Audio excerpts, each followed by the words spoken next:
ግንቦት 21 ቀን የእመቤታችን የእናታችን የቅድስት ድንግል ማርያምን ዓመታዊ ክብረ ወላሂ ማርያምን ስለምወዳት ነው የመጣሁት ከናዝሬት ነውና ወደ ናዝሬት እንድሄድ እስቲ የማርያም መንገድ እንድትሰጡኝ። እስቲ ማርያም ታማላለች የሚል ከመጽሐፍ ቅዱስ ውስጥ አሳየኝ። መጀመሪያ ይሄን ጥያቄ ስትጠየቁ መጽሐፍ ቅዱስ ውስጥ አትግለጡ። በተለይ ወጣቱ ላይ ይሄ ጥቅስ የተለመደ ነው። እኔ ምንድነው እያኗኗርኩ ነው እየኖርኩ ነው። ሰላም ክቡራን ቻናላችን ቤተሰቦች እንዴት ናችሁ? ዛሬም እንደተለመደው አስተማሪና ቁም ነገር አዘል ቪዲዮዎችን ወደ እናንተ ይዘን መጥተናል። ለቻናሉ አዲስ ከሆናችሁ አሁኑ ሰብስክራይብ ማድረግ እንዳትረሱ፣ እንዲሁም ቪዲዮ ላይክ በማድረግ ጀምሩት። ወደ ቪዲዮአችን እንለፍ። ወላሂ ማርያምን ስለምወዳት ነው የመጣሁት ከናዝሬት ነውና ወደ ናዝሬት እንድሄድ እስቲ የማርያም መንገድ እንድትሰጡኝ። ለጸጋዋ ግዝፈት፣ ለክብሯ ከፍታ፣ ለቃል አልባ ፍቅሯ፣ ለቅድስትነቷ ተራ ሰውነቴ ያለኝ ስብዕና ታምራቷን መግለጽ ባይመጥንም ግና ስለ ቸርነቷ ስለ ደግነቷ የዶሽ መጠጊያ ስለሆነው ቤቷ ስሟን እየጠራሁ ልናገር የምለው አቅሜ ፈቅዶ ሳይሆን ወላሂ ማርያምን ስለምወዳት ነው።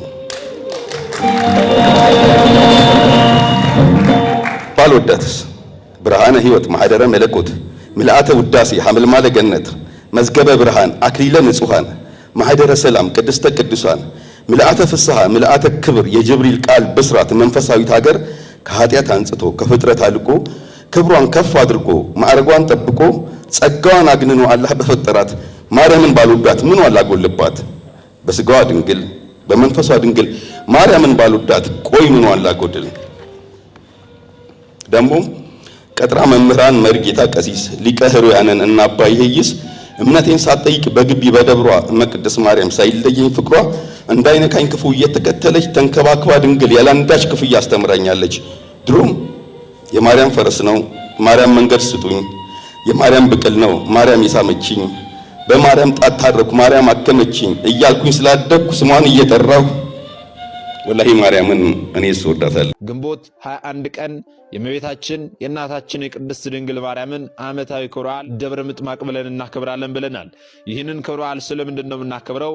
እናታችን እመቤታችን ቅድስት ድንግል ማርያም በዚህ ዕለት ምን ያደረገችበት ዕለት ስለሆነን የሚለውን ስንመለከት በዛሬዋ ዕለት የአርያም ንግሥት የሰማይና የምድር እመቤት የሆነች የሰውነታችንን መመኪያ የሆነች እናታችን እመቤታችን ቅድስት ድንግል ማርያም በምድረ ግብፅ ለተከታታይ 5 ቀናት የተገለጸችበት ዕለት ነው። በተለይ ወጣቱ ላይ ይሄ ጥቅስ የተለመደ ነው። እኔ ምንድነው እያኗኗርኩ ነው እየኖርኩ ነው። ሁሉም አይሳካልኝ ሰው ለምን ሆንኩ ይላል ሰው ማለት። አሪያ ተመልከቱ፣ እንደዚህ የሚያደርግ ሰው አንድ ቀን የመኖር ጥቅም ስላልገባው ነው። መኖር የሚገባ ሲያምህ ነው። በሰላም መኖርህ ጥቅም እንደሆነ የሚገባ ስትታመም ትረዳዋለህ ማለት ነው። የመኖርህ ጥቅም ትርፋለህ ብትቆይ ነው የንስሐ ዕድሜ የምታገኘው ንስሐ የምታገኘው። ባንቆይ ኖሮ አሁን 10 ዓመት አውደልድሎ ዘንድሮ ንስሐ የገባ ሰው ይኖራል። 10 ዓመት አውደል ይሄ እኮ ብትቆይ ነው ይህንን ያገኘው ማለት ነው። በማውደልደል ዘመናችን ተቆርጠን ቢሆን ኑሮ ሲሆን ነበር ምንገባው። ያለ ፍሬ እንዳንቆረጥ እግዚአብሔር የጠበቀን ጥቅም የሰጠን የዕድሜ ጥቅም የሚገባን ሞት ሲመጣ ነው። ሞት ሲመጣ የዕድሜ ጥቅም ይገባናል። ረሃብ ሲመጣ የምግብ ጥቅም፣ ጦርነት ሲመጣ የሰላም ጥቅም፣ እርቃን ሲመጣ የልብስ ጥቅም። ማር ባይኖር ኑሮ እሬትን ማን ይንቀው ነበረ?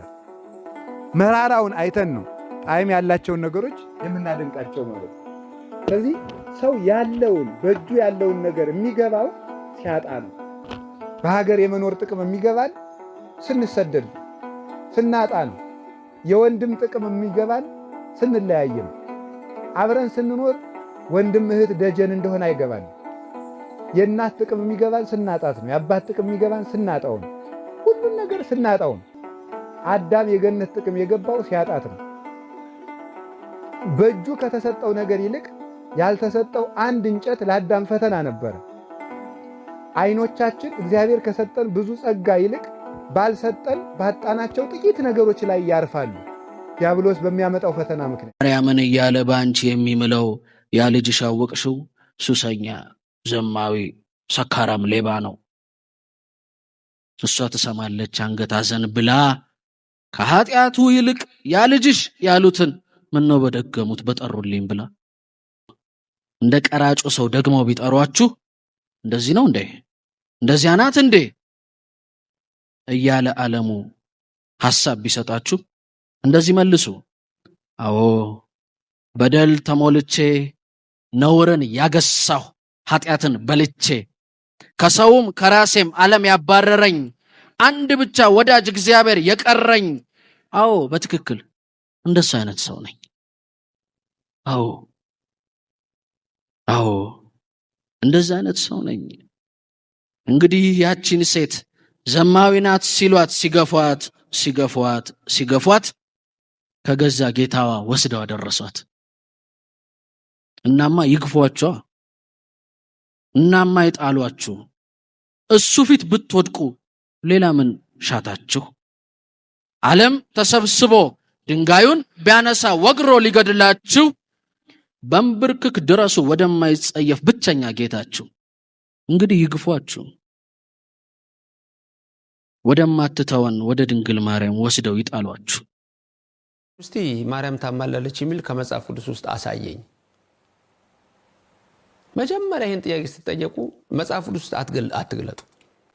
ይህ ጥያቄ መጀመሪያ ሲመጣ ዝም ብላችሁ መጽሐፍ ቅዱስ ሳትገልጡ መጀመሪያ እናንተ መጠየቅ ያለባችሁ ነገሮች አሉ። ምክንያቱም ይህ ሰውዬ አባቱ ኦርቶዶክስ ነው ወይ ይሄኔ አያቱ ኦርቶዶክስ ናቸው፣ ከዚህ ወጥቶ ሄደ ነው የሚጠይቀው። ስለዚህ እዛ ገባና ተመራመረ ማለት ነው። እንግዲህ ተመራመረ፣ አወቀ።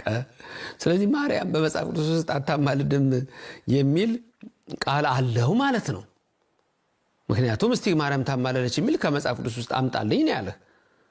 ስለዚህ አንተ መጀመሪያ መልስህ ምንድነው የሚሆነው? መጀመሪያ ትሄዳለህ፣ ወደ መጽሐፍ ቅዱስ ትሄዳለህ። የመጀመሪያው መልስህ ልንገር ብዬ ነው። እስቲ ማርያም አታማልድም የሚለውን ከመጽሐፍ ቅዱስ ውስጥ አውጣልኝ በለው።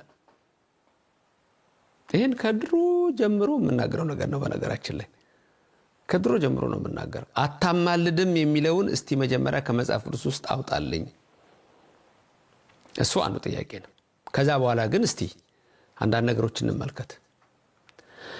ማማለድ በጣም ቀላል ነገር ነው። በነገራችን ላይ እናንተ ራሳችሁ ማማለድ ትችላላችሁ። ማማለድ ማለት አንዱ ለአንዱ መጸለይ ማለት ነው። ግን እሰማለሁ ወይ ነው፣ እሱ ነው ትልቁ ነገር። እደመጣለሁ ወይ ነው፣ ማን ነው የሚሰማው ነው። የእግዚአብሔር አይኖቹ ወደ ማን ናቸው፣ ጆሮቹስ ወደ ማን ናቸው የሚለውን መጀመሪያ መጠየቅ ያስፈልጋል። አያችሁ፣ ያንን ካወቅን በኋላ ነው እንግዲህ ወደ ቅዱሳን ለመምጣት የምንፈልገው የምንመኘው፣ ቅዱሳንንም እባካችሁ የምንላቸው። መጀመሪያ ማወቅ ያለብን ነገር ምንድነው? እግዚአብሔር አምላክ ጆሮዎቹ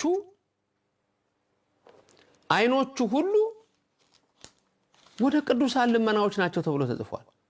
ይሄን የሚከራከር ሰው ያለ አይመስለኝም። ምክንያቱም እንዴት አብርሃም እንደመረጠው እንዴት ሙሴን እንደመረጠው በዘፍጥረት ምዕራፍ 20 ቁጥር 7 ላይ አብርሃም ነብይ ነውና ስላንተ ይጸልያል እንዴት እንዳለው፣ አብርሃም ነብይ ነውና ስላንተ ይጸልያል። አያችሁ፣ ያ ሰውዬ መጸለይ አይችልም። አቤሜሌክ ወይ የጌራራው ንጉስ ወይ መጸለይ አይችልም በራሱ። አብርሃም ነብይ ነውና ስላንተ ይጸልያል ምን ተባለ? ራሱ መጸለይ አይችልም። ኢዮብ 42:7 የኢዮብ 3 ጓደኞች ኃጢአት ሰሩ፣ እግዚአብሔር እነሱ እባክህ ማለት አይችሉም ብለዋል። ግን ኢዮብ ከነሱ የተሻለ ሰው ስለሆነ እግዚአብሔር ምንድነው ያላቸው? ስለ ኢዮብ ብዬ እምራችኋለሁ ነው ያላቸው። ስለ አብርሃም ብሎ ይማረ፣ ስለ ድንግል ማርያም ብሎ አይምርም። ስለ ኢዮብ ብሎ እነዛ እንደማረድ ስለ ድንግል ማርያም ብሎ አይምርም። እንዲህ አይነት ጥያቄ ይከሰትባችኋል። በእውነት እንዴት መታወር እንደሆነ ተመልከቱ። ነፍሴ ተበቃ ድንግል ናት፣ ነፍሴ ተበቃ ድንግል ናት፣ ነፍሴ ተበቃ ድንግል ናት፣ ነፍሴ ተበቃ ድንግል ናት። ወጥቼም ገብቼም የምማጸናት ነፍሴ ተበቃ ማርያም ናት፣ ነፍሴ ተበቃ ማርያም ናት፣ ነፍሴ ተበቃ ማርያም ናት፣ ነፍሴ ተበቃ ማርያም ናት። ሸናፋፉ ላይ ተሳለምኳት እሱም ጽዮን ማርያም ተሳለምኳት። ከዛሬ ቪዲዮ ብዙ እንደተማራችሁ ተስፋ እናደርጋለን።